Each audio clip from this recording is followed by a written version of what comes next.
Welcome to the Late Show Live. Thank you very much for joining me on this Monday night. Joining me in Washington this evening, my panel of former Obama policy advisor Laurie Watkins and former Chief of Staff for Marco Rubio, Matt Terrell, and in London, businessman and activist Adam Brooks. Thank you all, and particularly thank you, Adam. It's always a pleasure to see you, my friend, but can I just say thank you to you both for getting here. You ran in the studio literally as I was reading out the menu there, Matt. Just describe to people a little bit, if you don't mind, what it's like outside those doors tonight, Matt. Well, look, I'm from Wisconsin, so this is, like a day in June there. But, look, hopefully everyone's safe out there. Obviously, it's been a massive storm. But, I think some folks are having fun with it as well.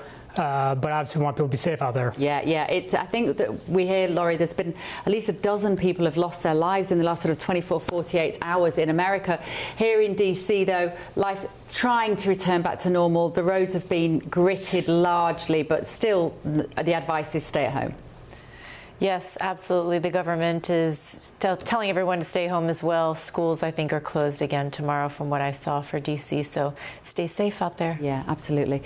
Right. And let's move on to our first story. We'll be talking to you, Adam, in just a moment. But Kemi Badenoch's reform headache continues. The former Home Secretary, Suella Braverman, has followed Robert Jenrick to become Reform's 8th Member of Parliament.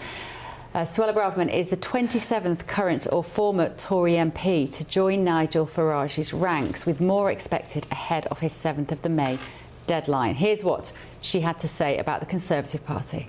It's events over the last few days, really, which have tipped me over the line.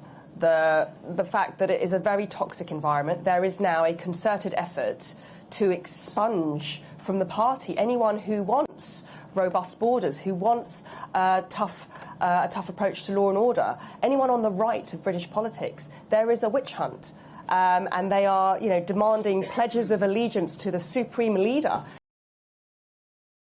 And an outrageous statement from the Conservatives in reaction to her defection has really cast a shadow over the Tories tonight. They originally said it was always a matter of when, not if, Suella would defect. The Conservatives did all we could to look after Suella's mental health, but she was clearly very unhappy, which is clearly a dig. The party then retracted the statement and reissued the same words, but removing the reference to mental health. Let me know what you think this evening. GBNews.com/your say. The Tories said that they accidentally released that statement. Now, whether somebody was kind of messing around in the office and said, oh, she must be mad to go to Reform and meant to delete it, and it was a bit of a joke, or whether they were genuinely suggesting that she'd been complaining about her mental well-being to the party, and they just outed her for problems that she hasn't publicly confessed. Let me know what you think. Let's speak now to Reform UK Councillor Jaymey McIvor about this. Jaymey, very good evening. Thank you for joining me. So are you celebrating the arrival of Suella Braverman tonight?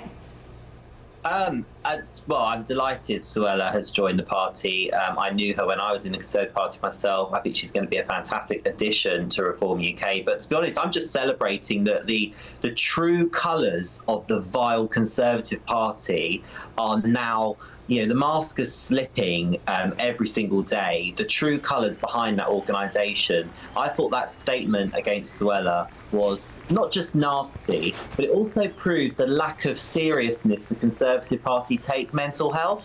It's something that is a problem in our country, and it's a problem that they started, in my opinion, and a problem that they made worse. And actually, the fact that they use a phrase like that to make some kind of political football about the fact that a colleague has left the party says it all, really, the sort of people that are running that organisation. And actually, I think many Reform members are really, really encouraged by Suella joining the party. Let's be very clear, what it means, what it signals is the complete spiralling decline of the Conservative Party. We know there's only space for one Conservative Party in Britain, and that is Reform UK. We are the only party that can challenge this awful socialist government at the next general election. So what do you think the Conservatives, you say you used to be a Conservative, what do you think they meant by that statement? We did all we could to look after Suella's mental health, but she was clearly very unhappy. Like, are they actually exposing a problem that she's confessed to the people that she's worked with, or were they having a dig based on nothing? Well, I'm not going to speculate because it would be completely private in that instance. But what it does show is that clearly the Conservative Party view people with conservative values as though they've got some kind of mental well-being disorder, because actually if you do have a view to the right and you are in the Conservative Party, and let me be very clear what I mean by that. I mean wanting controlled borders, wanting low tax, wanting to be pro-business, wanting, you know, love of country, not shame of country, proud of your Christian values and ethos. If you have those views in the Conservative Party, you are treated as though you are a lunatic. I've been there myself. People think that it's extreme to want to control your borders, and that's why the borders have been wide open in our country. That is why we've imported terrorists, rapists, murderers to our shores, because we've had the previous government who didn't see that as a problem. So probably what they're referring to, and it would be wrong for me to speculate because I don't know, but there's a part of me that thinks, having been a member of that awful organisation, that they probably just think because she has views and she has conviction, that is somehow deviating from the social norm in the Conservative Party.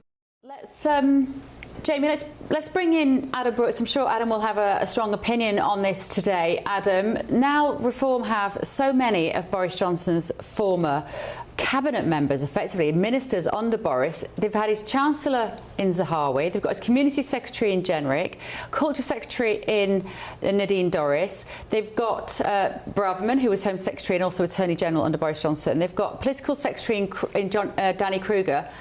How are they not just a rehashed Conservative Party now, Adam? Look, you've got to remember that if they're going to target, say, 300-odd MPs, they're going to have a few very experienced, and even Nigel said that today, that they need experience on the front line. I'm not a Nadine Zahawi fan. I can't work out why they've done that. Nadine Dorries, for me, that's just a wrong move as well. But Suella was very tough talking on immigration, and at one point I wanted her to replace Rishi Sunak. You know, I was invested in her as a person that wanted to solve our border crisis. So look, I do believe that she wants that. I believe she's tough. I believe that she's experienced, and she will strengthen Reform. And it is a great so-called signing by Nigel Farage. Again, they've got to be very careful. Not many people understand Nadine Zahawi. That upset a lot of people, Bev, for many reasons. Mine was because of his actions during COVID. But look, they need experience. That's it. You can't just be putting councillors up as MPs. You can't put novices up and expect the country to change. We need them in their first year to be radical, strong and brave, and they will need certain leaders to do that. Jaymey, you run the risk, of course, with a new party like Reform, of there becoming something of a bonfire of the vanities if there are too many egos and too many MPs from the Conservatives who see themselves as being part of a future cabinet. How will Nigel keep everybody playing nicely?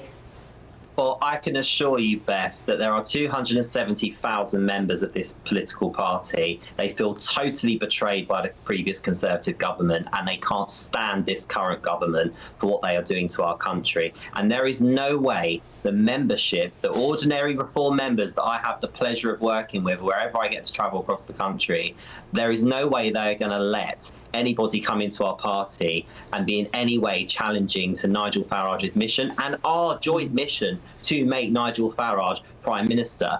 Adam is right. We have got to be very sensible about the fact that we have a responsibility and a duty to deliver at speed when we get into government, whenever the next general election is. And therefore, we have got to have people in our party that have been on the inside of the civil service. You know, the President of the United States of America was able to conduct 2 exceptional military missions recently, one in Iran and one in Venezuela. He was able to use the intelligence that the professional forces had on the inside to be able to deliver and execute those missions. If you look at the mission Nigel Farage is going to have when he enters Downing Street and what the civil service will try and do to him, we have got to have people in our team that have been on the inside, that have faced these people, so we can be one step ahead of the Blob. And I do believe former Home Secretaries and former Chancellors can do that. OK, brilliant. Thank you, Jaymey. Thank you so much, Reform UK Councillor Jaymey McIvor there. And Adam, we'll be back to you in just a minute.